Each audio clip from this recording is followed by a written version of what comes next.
Hey, are you there? Listen to this. News, music, poetry, drama, interviews, commercials, and variety shows are all beautifully packaged in one piece and are represented on the #1 radio, APEX1 Radio. APEX1 Radio. Stay with us. Stay with us. Stay with us. Stay with us. Beautiful piece of music there by Nelly Love, titled Series. It has put the time to 16 minutes to 11 here in the studio of APEX1 Radio. It's the same time in New York, precisely at the Manhattan. That is where the new president of America calls his stronghold. His name is Donald Trump. So, dust is yet to settle on the very contested, highly contested 2016 presidential election in the United States of America that brought to power a man who has been very, very controversial, yet he is at the helm. There have been street protests all over the United States of America and elsewhere in the world against the man, the new president. But then, how does the Trump presidency affect Africa?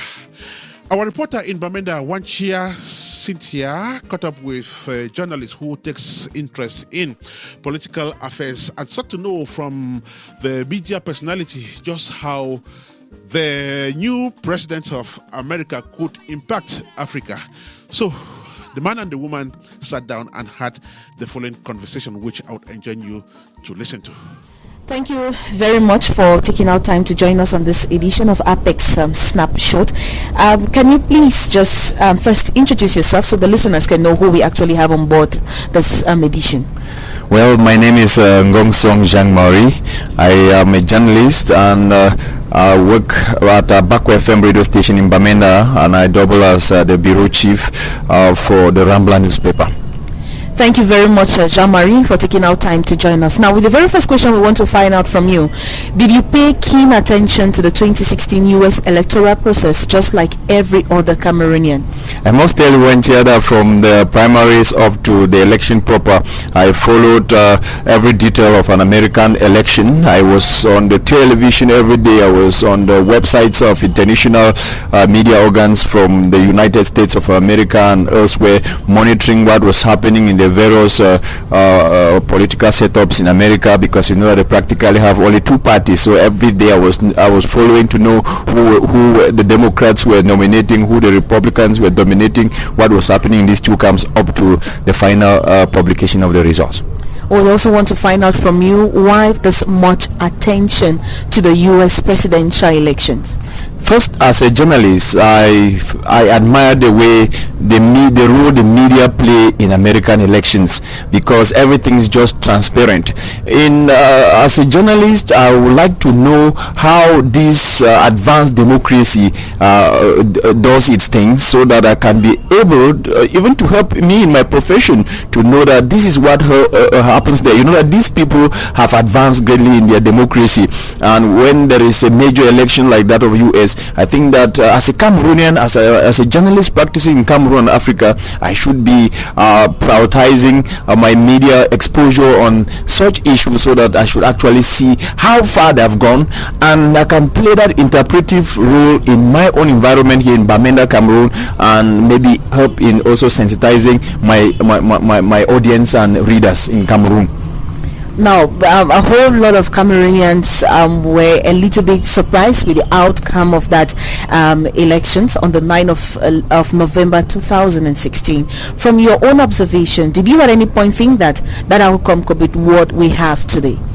I must say that I followed the presidential candidates live debates up to the last day, and given my own knowledge of interpretative analysis, I never saw Donald Trump as somebody who could win. You saw ex-officials of high standing in America. You saw the FBI favoring Hillary Clinton, and many people were talking positive of Hillary Clinton, and she was actually like kind of contradicting all that Donald Trump was saying, and people were hailing her for that. I believe that America was to throw their weight behind Hillary Clinton, but I was really taken aback when the results started coming in. We saw the swing states that actually contributed to the victory of President Barack Obama giving in for Donald Trump. My heart was gradually beating, and up to the last minute, even now, I still believe that something could have went wrong.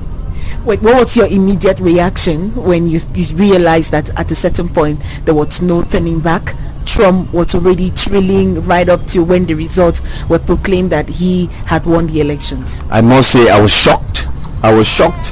Shocked and really shocked, as I can say, shocked and shocked. Trump's victory, from every indication, it's an unpalatable pill for Africans, not just the ones living in the US, but millions of others hoping to relocate there. Should these people really be bothering? These people should be bothering, because like I told you, that American democracy has advanced greatly. I would not want to quickly look at Trump as somebody who was maybe coming up with these political manifestos just to win elections. If he meant what he was saying, and I know that whites will certainly have to live up to their expectations, and these are the things that put him in office. So we certainly want to see Trump maybe giving a hard nod on illegal immigrants from Africa who are resident in the US. He made a lot of promises that were not favoring Africa, and if he starts implementing it on day one, as he was quoted saying that I will work from day one, I think that it will be bad news for Cameroonians and Africans in America, especially those who are illegally resident in the US. As of yesterday, I could follow from CNN that the 100 first things that Trump want to do. He's serious about sending back illegal immigrants who are in the United States back to their different back to their various countries. You really don't think this is something that those people, maybe those who are there illegally, should they start returning home? I think that it will be saluted. Many people are around Bamenda and Cameroon here saw them actually praying on Facebook. You know that illegal immigration remains a sin when it is maybe something to touch, especially on advanced democracies. People who have traveled to America and come back to tell us stories of this. We have people here in Bamenda, they have relatives in America. They've traveled through smuggling and arrive in US. You cannot work, you cannot gain citizenship in America, and you will remain there for years. You cannot come back, because even if you have a traveling documents to come back, to have them is not easy. So they have been there for 20-30 years, even looking for ways to come back, and they are not coming. So I think that it is a moment for them to come back and start building Cameroon from this end. Okay, I know you must have watched TV2 yesterday. Trump met President Barack Obama for the very first time. As somebody who had followed these elections from the primary, of course, you were witness to the insults that each of these persons traded on TV. What was your observation yesterday when you watched both of them on TV?